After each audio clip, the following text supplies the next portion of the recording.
Sungguh kami bersyukur Tuhan Yesus punya Bapa yang sangat baik seperti Engkau ya Tuhan. Kami boleh diizinkan untuk ada sebagaimana kami ada saat ini Tuhan. Kami yakin dan tahu bahwa bukan karena kekuatan kami, bukan karena kehebatan kami Tuhan, tapi kami percaya bahwa semuanya karena Tuhan Yesus baik dan sangat baik dalam kehidupan kami. Secara khusus Tuhan kami berdoa bagi hamba-Mu yang akan memberitakan kebenaran firman-Mu Tuhan. Biarlah segenap isi hati-Mu Tuhan Yesus boleh kami dengarkan lewat hamba-Mu ya Bapa. Terima kasih Tuhan, ini kami Bapa.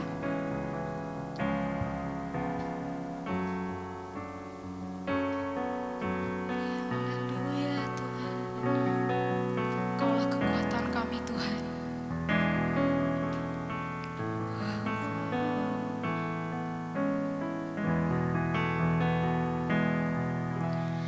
Engkaulah kekuatanku, tempat perlindunganku, saat badai menerpa. Aku tak akan goyah, kami tak akan goyah Tuhan. Aku tak akan goyah, sebab Kau sertaku sejauh langit Tuhan, sejauh langit dari bumi. Begitu besarnya kasih-Mu, penuhi hati kami yang rindu menyembah-Mu, Yesus. Sejauh langit dari bumi, begitu besarnya kasih-Mu. Kaulah Tuhan, kekuatanku, sukacitaku. Saya undang Bapak Ibu untuk bangkit berdiri. Engkaulah kekuatanku, tempat perlindunganku,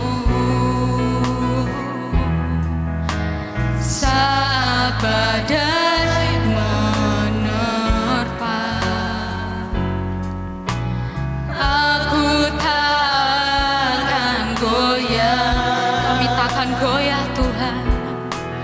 Aku tak akan goyah, sebab Kau sertaku sejauh langit, sejauh langit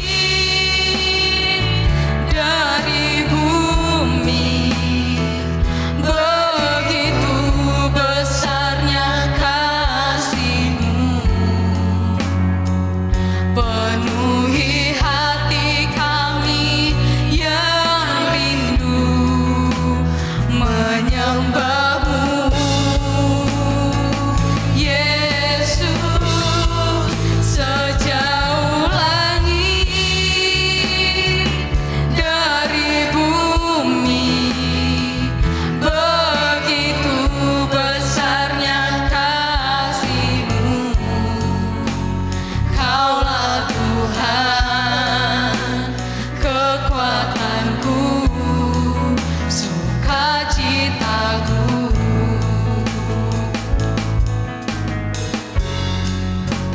Kaulah Tuhan, kekuatanku, sukacitaku. Engkau Tuhan kekuatan kami Tuhan.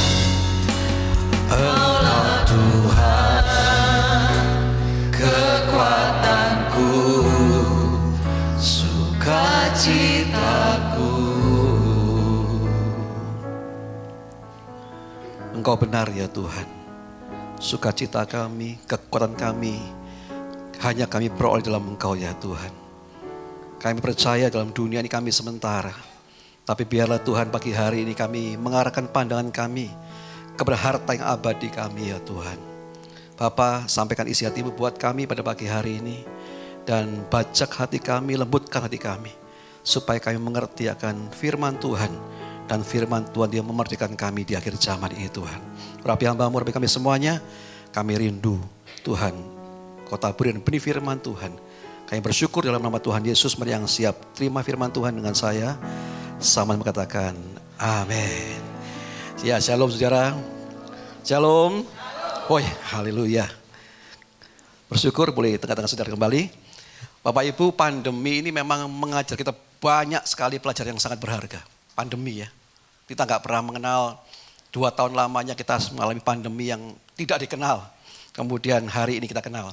Sebuah survei dari Barna Group, ya, sebuah lembaga survei tentang pertumbuhan gereja, juga pertumbuhan rohani orang percaya di seluruh dunia ini, mengatakan satu data yang sangat mengkhawatirkan Bapak Ibu. Dalam 2 dekade, 20 tahun terakhir ini, bahwa gereja telah kehilangan 22% orang mudanya. 10 tahun sekali kehilangan 11% orang mudanya. Kemudian dalam pandemi mereka mensurvei ternyata ada 39% orang yang ragu-ragu kemudian tidak datang ke gereja. Dan 22% itu sudah tidak kehilangan imannya. Bahasa Alkitabnya kandas imannya. Saya percaya ini sebuah survei yang bukan abal-abal. Survei yang memang benar disurvei. Dalam pandemi ada 22% orang yang kehilangan imannya Bapak Ibu. Sebab itu penting bagi kita hari ini untuk bagaimana kita mengajarkan kebenaran yang benar sehingga jemaat punya fondasi iman yang kokoh yang tidak mudah digoncangkan oleh keadaan zaman apapun juga, amin. Kalau kita nggak mengerti ini, saya khawatir gereja kan kehilangan terus orang-orangnya. Bahkan yang 22% itu telah kandas imannya. Jadi saya bersyukur kalau gereja ini terus mencari jiwa-jiwa baru. Karena apa? Saya percaya itu ladang kita. Yang 22% ini sudah jangan dicari Bapak Ibu, kandas imannya. Nah, ada sebuah lagu lama Pantai Costa yang saya ingat dulu ketika dinyanyikan era 80-an itu menjadi sebuah olok-olok sindiran gitu ya. Lagu ini memang kadang-kadang di era 80-an yang berkembang dengan pengajaran makmur dalam Tuhan itu menjadi olok-olok. Refnya begini. Meskipun saya susah menderita dalam dunia, saya mau iring Yesus sampai selama. Wah, kalau Anda naikkan tahun 80-an, ini diolok-olok Bapak Ibu. Kenapa? Karena iklim angin pengajaran waktu itu adalah makmur dalam Tuhan. Ikut Tuhan itu harus ada sesuatu yang mereka dapatkan. Sebab itu ketika sebagai contoh di awal-awal tahun 60-an, itu Indonesia punya hamba Tuhan yang dipakai Tuhan dengan luar biasa.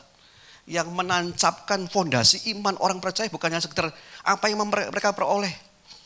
Sebut aja Om Ishak Leo dari Surabaya yang pendoa luar biasa. Om Ho, pendiri GBI yang memang orang pendoa juga. Itu hebat-hebat.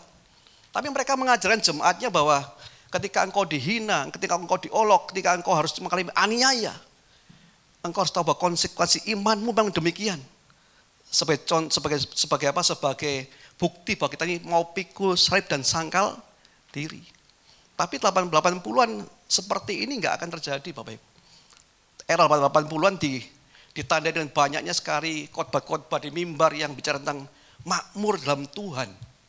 Sehingga hari-hari ini kalau ada goncangan seperti ini, saya setuju dengan Pak Hari berkata bahwa pandemi ini merupakan pemurnian bagi iman orang percaya.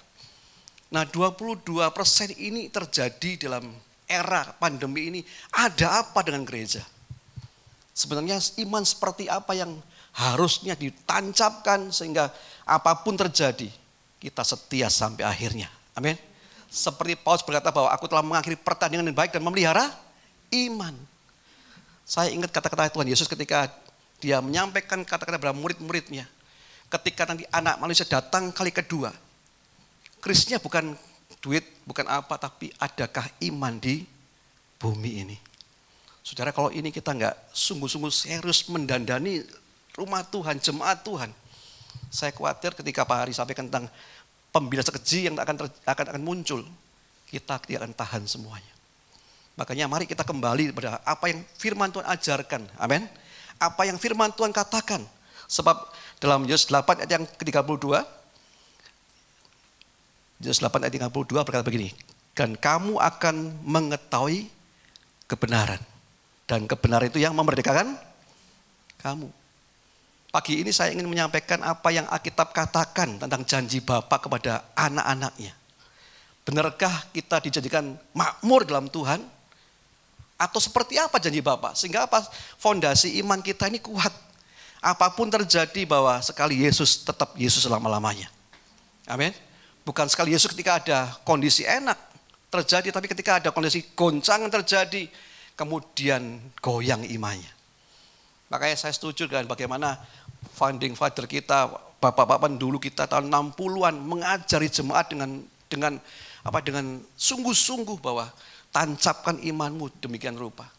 Sehingga mereka tahu ketika siksaan datang, aniaya terjadi, bagian dari mereka untuk menyangkal di dalam pikul salib Tuhan selama-lamanya. Bapak Ibu, saya sangat percaya ketika Tuhan Yesus memperkenalkan diri Bapaknya di surga kepada seluruh pengikutnya, itu sebuah perubahan pengajaran sangat radikal bagi orang-orang Farisi, orang-orang imam kepala. Bagaimana Allah disebut Bapa itu sebuah penghinaan yang luar biasa. Tapi setidaknya ketika Tuhan ngomong Bapa, memperkenalkan Bapa kepada seluruh murid-muridnya, ada dua perkara yang saya bisa tarik kesimpulan bahwa gini. Ketika Allah disebut Bapa, itu berarti bahwa dia hendak punya akses untuk mengajar anak-anaknya. Setiap keadaan yang terjadi, kondisi yang terjadi, ingat bahwa Bapak itu selalu mengajari anak-anaknya. Amin. Ibrani pasal 12 ayat 5 sampai yang ke-6. Nah, Ibrani 12 ayat 5 sampai 6. Dan sudah lupakah kamu akan nasihat yang berbicara kepada kamu seperti kepada anak-anak? Hai anakku, janganlah anggap enteng didikan Tuhan dan janganlah putus asa apabila engkau diperingatkannya. Ayat yang ke-6.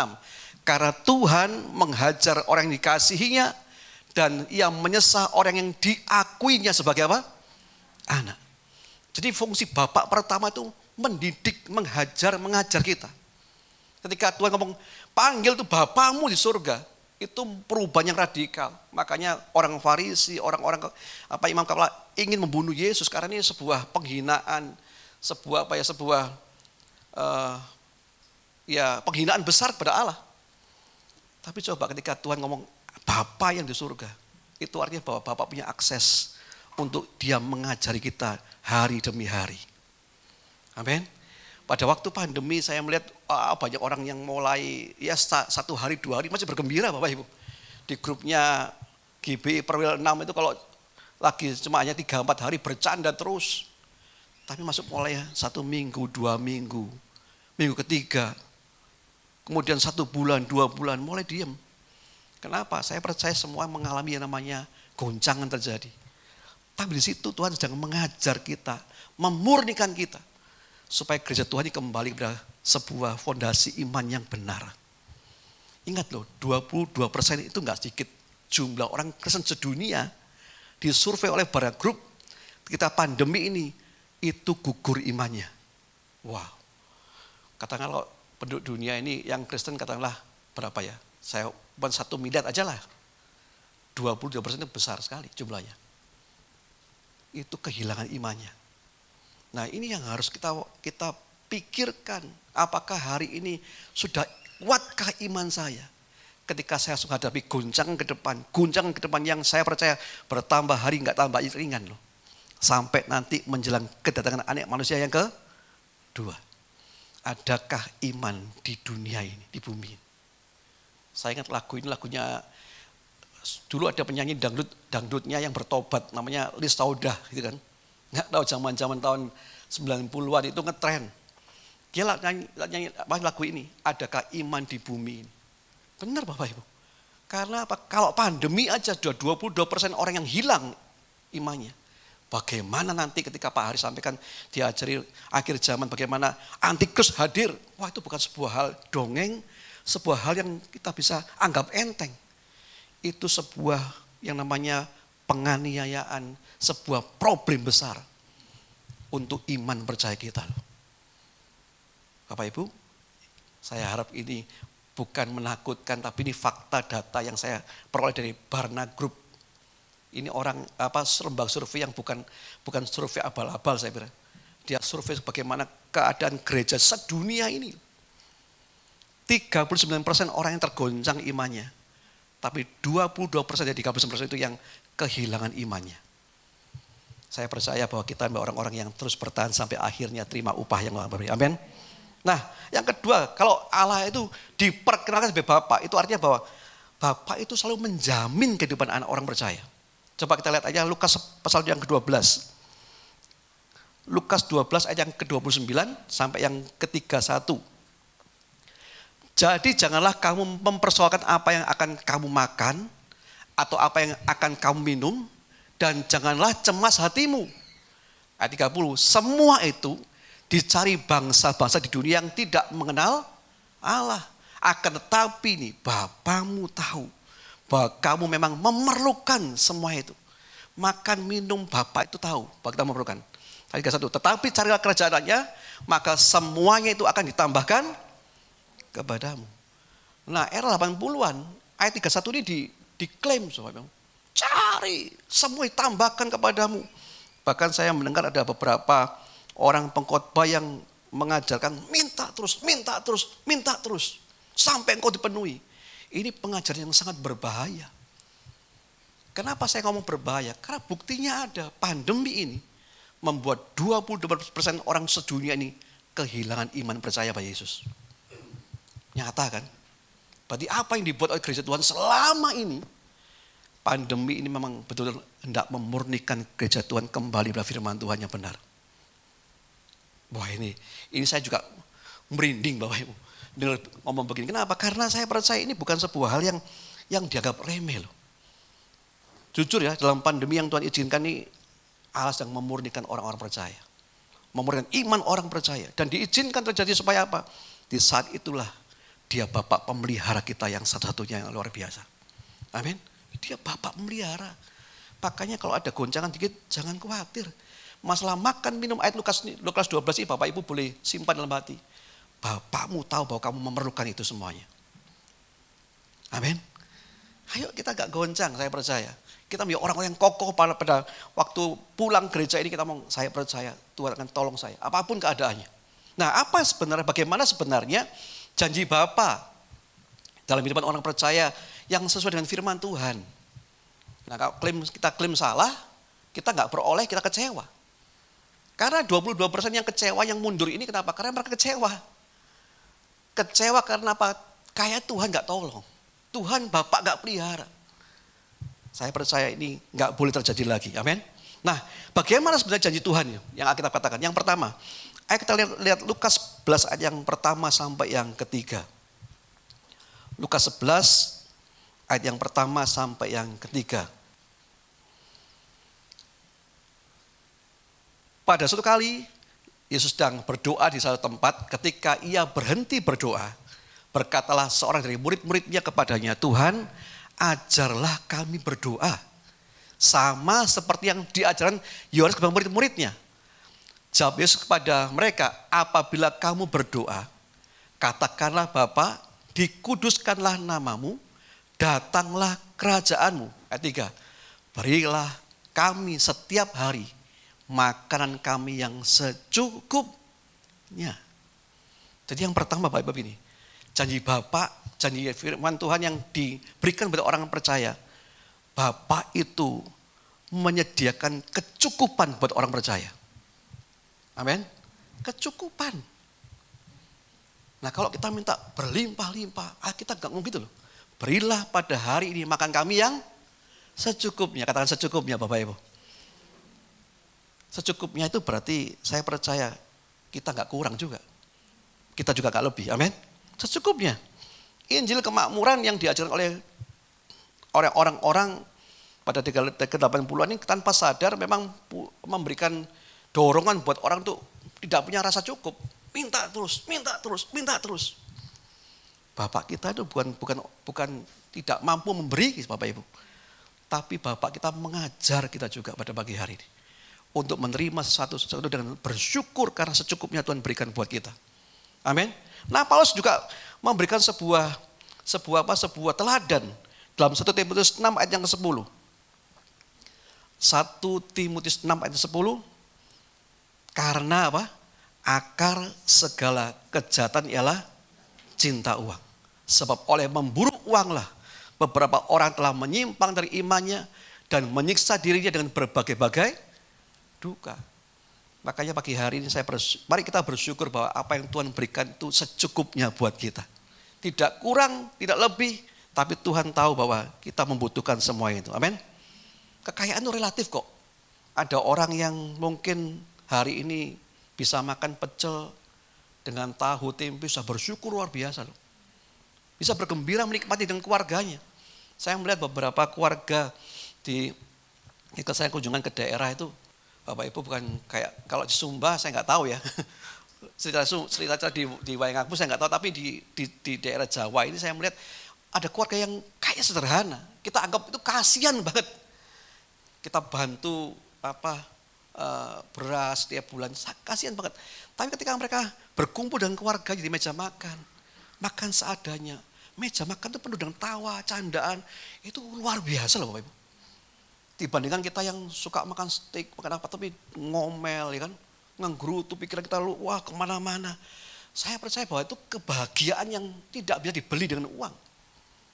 Dan saya bisa mengalami, ketika saya melihat keluarga itu, saya belajar banyak bahwa ternyata Bapak memberikan secukupnya, itu luar biasa buat orang yang menerimanya. Amin. Secukupnya, katakan secukupnya lagi. Haleluya. Kita bukan orang-orang yang tamak, amin. Tapi orang yang terima dengan luar biasa, bersyukur buat apa yang Tuhan berikan loh. Bersyukurlah. Sebab itu mari kita belajar ya. Karena apa? Karena begini, kalau kita ini tidak bisa bersyukur dengan apa yang Tuhan punya.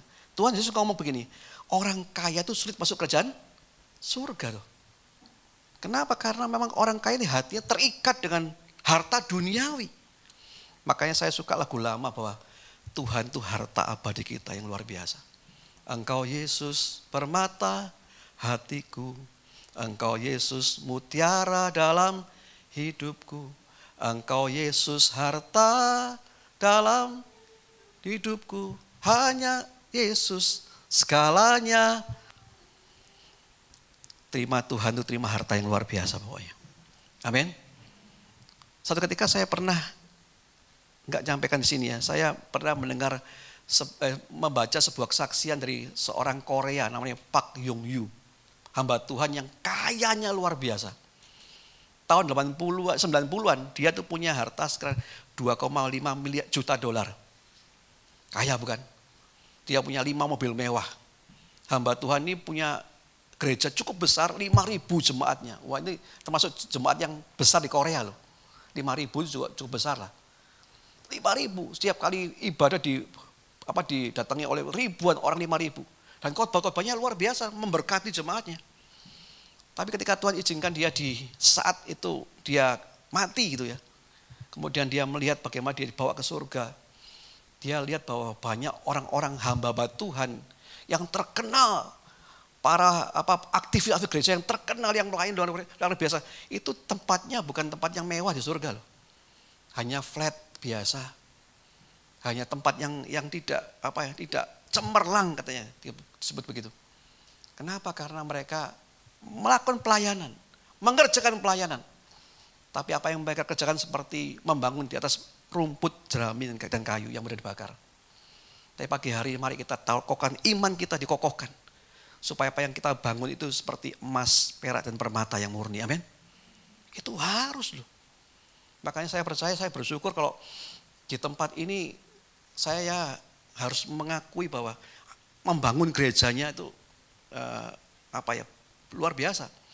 Kadang-kadang banyak orang yang saya lihat bahwa banyak orang-orang yang menyampaikan firman itu besoknya ini warna enggak terbangun begitu.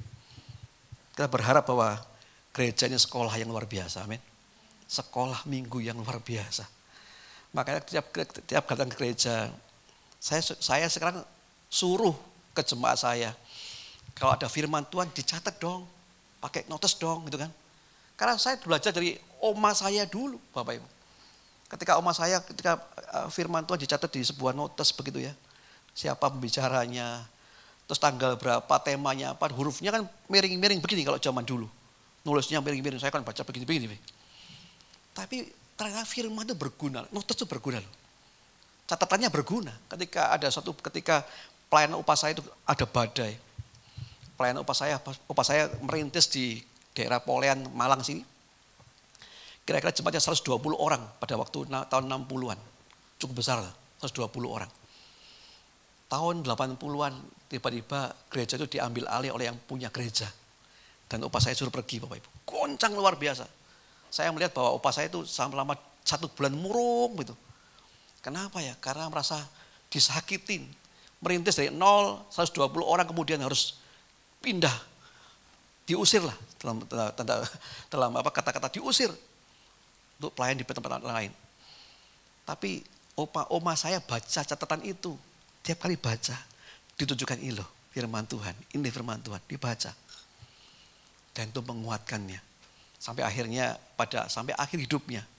Upah saya itu tetap melayani Tuhan walaupun tidak sebanyak 120 yang lalu. Tapi imannya terus dikuatkan terus sampai pada akhirnya. Bapak Ibu mari kita belajar pada pagi hari ini. Tancapkan imanmu kokoh yang kokoh fondasinya. Supaya ketika goncangan terjadi ke depan, kita tahu Bapak itu memberikan takaran yang secukupnya bagi kita. Amin. Yang kedua, yang pertama Bapak itu memberikan kecukupan bagi orang percaya. Yang kedua kita lihat dalam ayat firman Tuhan Amsal 30 ayat yang 7 sampai yang ke-9. Amsal 30 ayat yang ke-7 sampai 9. 2 hal aku mohon kepadamu, jangan itu kau tolak sebelum aku mati. Yakni, jauhkanlah daripadaku kecurangan dan kebohongan. Jangan berikan kepadaku kemiskinan atau kekayaan. Berikanlah aku menikmati makanan yang menjadi bagianku. Bapak Ibu, ayat yang 9, jangan sampai kalau aku kenyang, aku tidak menyangkalmu dan berkata siapa Tuhan itu. Atau kalau aku miskin, aku mencuri dan menceritakan nama Allahku. Nah, yang kedua begini. Apa yang dijadikan Bapak sesuai firman-Nya? Yang kedua ini ada takaran yang sempurna bagi tiap-tiap orang percaya. Nah ini sulit kadang-kadang. Kadang-kadang kita iri dengan, ini kok lebih diberkati ya, aku enggak ya. Sama-sama pelayan loh ya. Sama-sama pelayan, satunya menonjol di kok aku enggak ya. Saudara percaya begini loh. Ada takaran yang Bapak sudah siapkan secara sempurna bagi tiap-tiap orang. Jadi kita enggak usah iri kalau misalnya ini Bu Yanti kok lebih diberkati ya dari Pak Santoso ya. Enggak usah iri Pak. Karena ada takaran yang sempurna. Artinya gini loh. Kekayaan bila enggak sesuai dengan kekayaan diberikan yang tidak sesuai dengan apa yang kita bisa tanggung ya. Itu dijerat loh. Banyak orang kaya kemudian hilang imannya. Banyak orang kaya kemudian gugur imannya. Kekayaan yang diberikan secara berlebih tanpa bisa orang cakap menanggungnya. Itu dijerat bagi orang itu. Mengerti ya? Jerat. Makanya Bapak itu memberikan takaran yang sempurna. Takaran yang pas bagi orang-orang percaya. Kalau kita dirasa cukup menanggung beban, ditambah lagi. Ditambah lagi, amin. Kalau enggak, Bapak lebih tahu, Bapak lebih konsen kepada supaya imanmu tetap bertahan. Imanmu tetap setia daripada engkau terima berkat kemudian hilang iman kita. Ini takaran yang sempurna agak susah dijelaskan. Tapi mau enggak mau, memang itu yang Bapak sediakan. Ini kata-kata Salomo.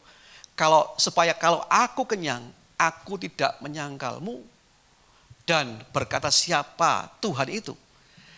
Atau kalau aku miskin, aku mencuri dan mencemarkan nama Allahku. Saya percaya setiap orang punya takaran yang tepat sesuai dengan porsinya yang Tuhan berikan. Coba kita lihat Lukas 12 ayo. Ayat yang ke-15. Lukas 12 ayat yang ke-15. Katanya lagi kepada mereka, berjaga-jagalah dan waspadalah terhadap segala ketamakan. Sebab walaupun seorang berlimpah-limpah hartanya, hidupnya tidaklah tergantung daripada kekayaannya itu. Wah, ini kata-kata yang luar biasa loh. Meskipun Anda punya seluruh dunia ini, tapi hidupmu nggak tergantung kekayaanmu itu. Sebab itu apa? Jangan engkau tamak. Ketamakan itu berbahaya. Ketamakan dalam kamus bahasa Indonesia itu artinya kan keinginan untuk selalu memperoleh harta dan sebagainya sebanyak-banyaknya. Keinginan. Ada gairah ingin, aku pengen ini, pengen ini, pengen ini, pengen ini, pengen ini, pengen ini, pengen ini. Semua tamak. Tapi Tuhan ngomong apa? Berjaga-jagalah dan waspadalah terhadap segala ketamakan. Saudara, seperti apapun orang itu kaya, tapi kekayaannya tidak menyelamatkan jiwanya. Orang yang diberikan kekayaan tanpa melihat kemampuannya yang dapat ditanggungnya, itu akan menghancurkan hidupnya. Maka kenapa? Sebab yang mencenderung itu hartanya nomor satu. Dia akan terpaut pada hartanya daripada bersandar pada Tuhan. Makanya Bapak Ibu, mari kita terima bahwa apa yang Tuhan takarkan dalam hidupan kita setiap hari, itu takaran yang sempurna Bapak berikan. Amin. Kita enggak bisa loh minta, wah saya dulu sih pinginnya punya gereja yang kuat deh, gitu kan. Siapa? Saya percaya setiap hamba Tuhan begitu. Gerejanya besar, ribuan orang. Kok jalan dari belakang sampai mimbar mantul-mantul begini jalannya. Wah, orang begini, wah. Tapi itu sekarang bukan selera saya sih. Saya mah dengan Pak Hari seringkali bertemu, saya connect gini ya. Kita nih lebih baik kita punya 10 orang yang imannya luar biasa, menggoncangkan dunia. Ada ribuan orang yang, ya istilah gini, punya rumah bagus, sangkarnya bagus, di dalamnya adalah emprit semua. Buat apa? Tapi kalau walaupun sangkarnya nggak bagus, tapi dalamnya rajauli yang siap terbang tinggi, itu lebih keren. Amin. Ya istilahnya gampang ya. Sangkarnya bagus, tapi dalamnya emprit semua. Buat apa Bapak Ibu? Orang-orangnya harus dibangun dengan rupa. Sehingga apapun yang terjadi goncangan, dia tahu bahwa ternyata Bapak sudah menakarkan yang terbaik buat saya. Dan itu cukup buat kita untuk bersyukur loh. Gak perlu lihat orang lain. Orang lain punya mobil banyak 6, ya gak apa-apa Bapak Ibu. Yang penting kita pasti ban kita 4 setia. Iya kan? Atau mungkin orang mobilnya banyak 8, 10, kayak kontainer, ya biarin. Tapi mari kita bersyukur apapun yang Tuhan takarkan, itu yang paling pas buat kita. Amin. Yang paling pas. Sehingga yang pertama saya percaya Tuhan itu memberikan kecukupan. Yang kedua ada takaran yang sempurna kepada setiap orang. Yang ketiga, yang terakhir. Coba kita lihat Ibrani pasal yang ke-12 ayat 6. Saya ulangi ya, karena Tuhan menghajar orang yang dikasihinya. Dan ia menyesal orang yang diakuinya sebagai anak. Jadi yang ketiga ini, Bapak yang baik tidak akan senantiasa memberikan berkat materi bagi anak-anaknya. Kalau saya seringkali mendengar di sebuah pembicaraan di televisi atau di Instagram gitu ya. Kadang-kadang banyak orang yang kemudian konseling dengan para psikolog tentang bagaimana kok anaknya ini kemudian dia anak yang nakal, anak yang tidak bisa diatur. Kemudian psikolog tanya, Bapak Ibu sudah berikan apa buat anak-anak? Kami berikan semuanya keperluannya. Anak saya minta mobil, saya kasih mobil. Saya cukupin, sekolahnya gak pernah kurang. Ternyata Bapak yang baik itu Bapak Ibu tidak selalu memberikan kepada apa yang anaknya minta. Amin. Itu Bapak, itu orang tua yang baik. Dan saya percaya Allah juga seperti itu. Kadang-kadang kita minta apa, Tuhan tidak berikan. Mungkin Tuhan ngomong tunda, nanti dulu. Tapi supaya apa? Supaya anaknya itu semakin hari semakin kuat bergantungnya dengan bapaknya. Bukan bergantung dengan apa yang keluar dari tangan bapaknya, tapi bergantung dengan hati bapaknya. Nah, Bapak Ibu begini, pergumulan hidup yang yang sedang dihadapi ini, Bapak kita mau bahwa kita ini membuat kita ini kuat gitu loh. Jadi raja wali yang terbang tinggi, bukan raja wali yang nggak ada terbang atau anak ayam, nggak begitu. Kita mau dikuatkan terus. Berkat yang Bapak berikan jangan diartikan hanya materi. Kadang-kadang kita beri kesehatan, itu luar biasa kan? Ya, kesehatan luar biasa. Saya bersyukur Pak Hari bisa menikmati ini. Bersyukur loh, kesehatan tuh memang mahal harganya. Tapi kalau hari ini tanpa apa-apa kita sehat, luar biasa gak? Makannya pecel tapi sehat, luar biasa gak? Daripada kita makan yang tapi kemudian kolesterol, kemudian tekanan darah tinggi. Ya, saya bersyukur diajari Pak Hari sih. Tapi saya normal Pak Hari Pak. Tekanan darah normal, kolesterol normal, kemudian asam uratnya nggak ada Pak, normal Pak. Jadi aman gitu. Tapi kenapa? Saya percaya bahwa harus kita kembangkan sikap bersyukur. Amin. Kalau kita bersyukur, kita bisa tahu bahwa Bapa itu tidak memberi selalu apa yang kita minta. Itu semata-mata supaya kita lebih baik lagi, lebih baik lagi, lebih kuat lagi, lebih kuat lagi. Iman kita lebih kuat lagi. Saya berdoa supaya berkat yang Bapak beri itu yang pertama, itu ada kecukupan buat kita. Kita menerima dengan rasa syukur, cukup. Yang kedua ada takaran terbaik yang enggak perlu kita iri satu dan yang lainnya. Karena Bapak berikan takaran yang pas buat kita. Tapi yang ketiga ingat begini, Bapak kita tidak selalu memberi apa yang kita minta. Tapi Bapak kita pasti memberi yang lebih kita butuhkan dan kita perlukan.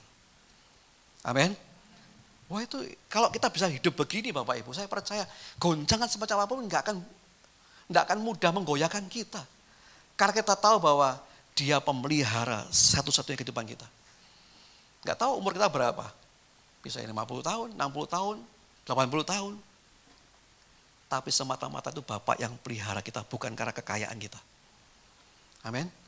Makanya mari ini kita rubah mindset kita bahwa Anda boleh bekerja dengan keras. Kita boleh bekerja cari uang. Tapi yang pasti begini. Percayalah bahwa apa yang kita hasilkan semua itu dari Bapak yang menakar sungguh sangat sempurna buat kita semuanya. Amin. Dan biarlah pagi hari ini singkat, jelas, saya kira singkat tapi tidak. Saya ingin kita ini mudah mengerti lah bahwa ternyata Bapak kita yang disebut oleh Tuhan Yesus. Kalau kamu berdoa, sebut Bapamu di surga. Dua hal, yang pertama, Dia itu adalah mengajar kita. Tapi yang kedua, Dia memberikan jaminan untuk kebutuhan kita dalam dunia ini.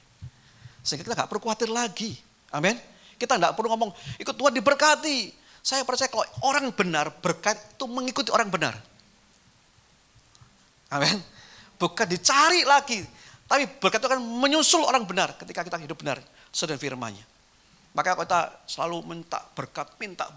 Saya percaya itu bukan orang percaya kok. Orang yang masih khawatir. Ya kan? Kalau khawatir kan minta terus ya. Saya khawatir ini, saya minta ini. Tapi kalau orang percaya, dia yakin bahwa dalam setiap langkahnya, berkat Bapaknya itu menyusul di belakangnya. Dan itu gak perlu kita minta. Saya percaya pagi hari ini gereja ini tidak mengajar itu. Saya tahu itu. Tapi yang jelas bahwa pada pandemi ini datanya itu mengerikan. 22% orang Kristen kehilangan imannya.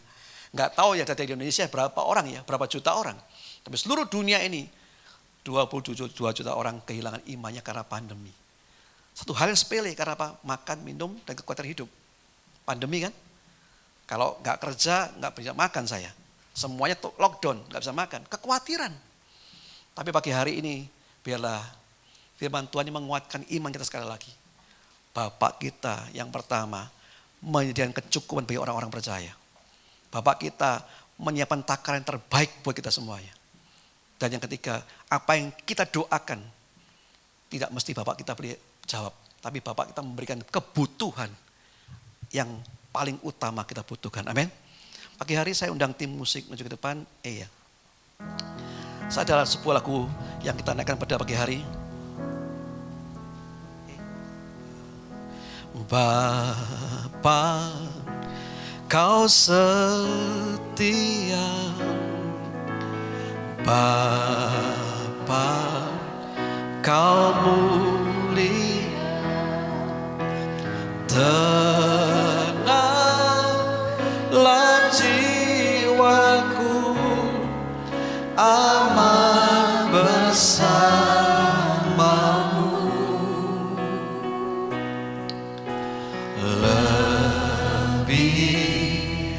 dari harta.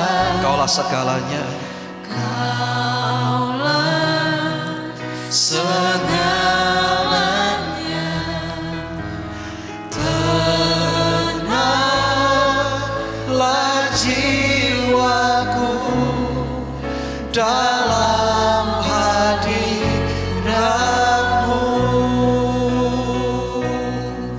Kau tunjukkan kasih setiamu. Kau menyediakan yang ku perlu. Kau setia, kau mulia, dulu, sekarang, dan selamanya. Kau tunjukkan kasih setiamu. Kau menyediakan yang ku perlu. Kau setia, kau mulia, Bapa, kau setia. Saya cuma berpesan begini Bapak Ibu, jangan kau ragu-ragu lagi dengan Tuhan. Jangan khawatir lagi akan hidupmu. Tuhan Yesus itu menggoncangkan orang Farisi, orang-orang ahli Taurat dengan ketika dia ngomong panggil Bapamu di surga. Itu kata-kata yang menggoncangkan, yang radikal, yang menggoncangkan seluruh sendi teologi yang mereka. Tapi ketika Tuhan ngomong Bapamu di surga, hari ini kita punya Bapa yang siap untuk menolong kita, mengajari kita. Bapa yang siap memberikan kecukupan buat kita semuanya. Amin. Saya rindu kita dikuatkan dengan goncang imanmu apapun yang keadaan yang terjadi. Dan saya undang berdiri sama-sama dengan pujian sekali lagi.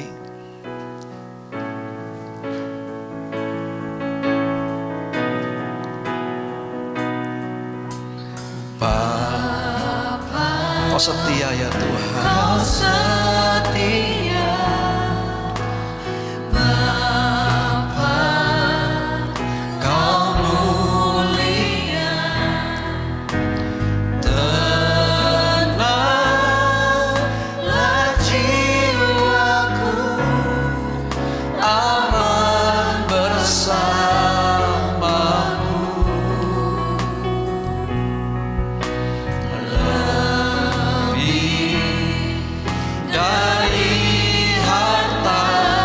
Segalanya Tuhan, Kaulah segalanya.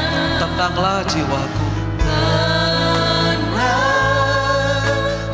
jiwaku dalam hadiratmu. Oh, Kau tunjukkan kasih setiamu. Kau menyediakan yang ku perlu. Kau setia, kau mulia, dulu, sekarang, dan selamanya. Kau tunjukkan kasih setiamu. Kau menyediakan yang ku perlu. Kau setia, kau mulia, Bapa, kau setia. Kau setia, kau mulia, kau setia, kau setia, kau mulia, kau setia,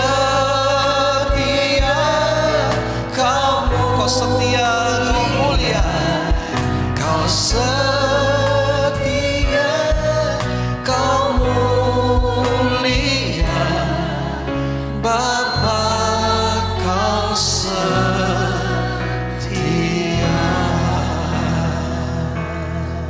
Kami punya Bapa yang setia. Sehingga kami percaya Tuhan, kami tidak ditinggalkan sendiri. Kami bukan orang-orang piatu ketika menghadapi goncangan masalah yang terjadi Tuhan. Tuhan Yesus, terima kasih buat pandemi yang mengajar kami banyak perkara. Supaya Tuhan mulai saat ini, dimanapun juga Tuhan, setiap orang percaya boleh menguatkan hatinya. Boleh Tuhan menanamkan imannya lebih dalam lagi fondasi imannya Tuhan. Supaya kami tidak menjadi orang-orang yang tidak mudah digoncangkan.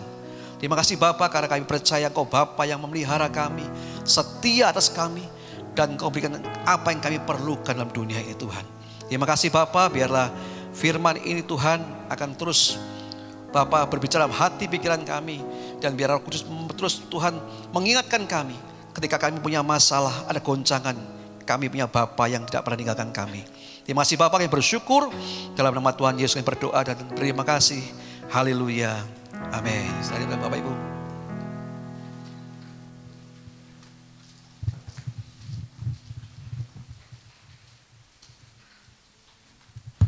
Shalom Bapak Ibu, selamat pagi. Saya akan membacakan pengumuman. Kami atas nama GB Hope mengucapkan terima kasih kepada Pak Agus yang telah menyampaikan isi firman Tuhan.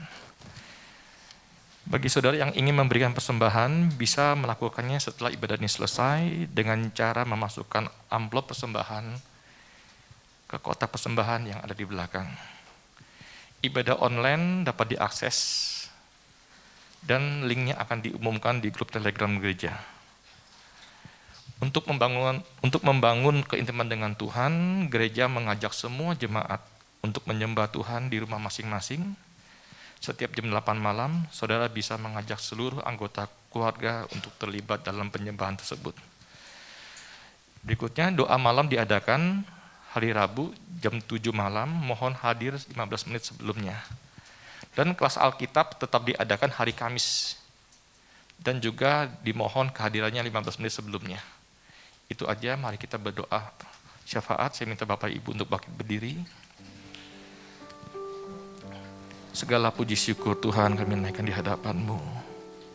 Terima kasih Bapa untuk waktu di mana kami boleh beribadah. Kami boleh memuji, membesarkan nama-Mu Tuhan. Terlebih-lebih Tuhan, firman-Mu sudah dibentang di hati kami Tuhan. Biar gemburkanlah hati kami dengan firman-Mu, bajak hati kami Tuhan. Biar hati kami sesuai dengan apa yang Kau mau Tuhan. Kami juga bersyukur untuk hamba-Mu Pak Agus yang telah menyampaikan isi hati-Mu Tuhan. Pakai beliau lebih lagi Tuhan. Dimanapun hamba-Mu ini berada Tuhan, tangan-Mu yang kuat selalu menyertainya Bapa. Hikmat marifat-Mu turun atasnya Bapa. Terima kasih Bapa, Kau juga berkati keluarganya, pengembalaannya Tuhan. Biar terus menerus Tuhan, Kau tunjukkan kasih setia-Mu kepadanya Bapa. Tidak lupa kami berdoa untuk gembala kami, hati hamba, hati gembala, yang terus menuntun kami untuk lebih dekat kepada Engkau Bapa. Beri hati hamba, hati gembala, Tuhan. Kau juga berkati istri dan anak-anaknya. Kami juga bersyukur Tuhan kalau kami boleh melayani Engkau, baik itu WL, singer, pemain musik, guru sekolah minggu Tuhan. Terima kasih. Berilah kami hati yang murni Tuhan. Tuluskan hati kami untuk selalu menyenangkan hati-Mu Bapa. Terima kasih Bapa, kami juga berdoa untuk jemaat-Mu Tuhan yang beribadah bersama kami. Kau memberkati keluarga lepas keluarga, pekerjaan mereka, studi mereka Kau berkati Tuhan. Jadikan mereka bintang-bintang-Mu Tuhan. Terima kasih Bapa, kami juga bawa bangsa kami ke dalam tangan-Mu. Kami minta hujan pertobatan, hujan keselamatan untuk negeri kami. Berkatilah bangsa kami Tuhan. Berilah hikmat kepada pemimpin kami Pak Jokowi Tuhan. Biar apapun yang beliau putuskan Tuhan, semata-mata hanya untuk memajukan negeri kami Bapa. Terima kasih Tuhan Yesus, sebelum kami pulang, kami rindu Engkau memberkati kami. Mari jemaat yang kasih Tuhan, kita angkat tangan kita, arahkan hatimu kepada Bapa di surga. Diberkatilah Engkau berlimpah-limpah dengan segala yang terbaik dari Allah Bapa, kasih-Nya yang sempurna di dalam Yesus Kristus, serta kekuatan, pertolongan, dan penghiburan dari Roh Kudus memampukan engkau untuk hidup di dalam segenap kehendak Allah. Kita yang sudah terima semuanya itu, sama-sama kita katakan amin. Tuhan Yesus memberkati.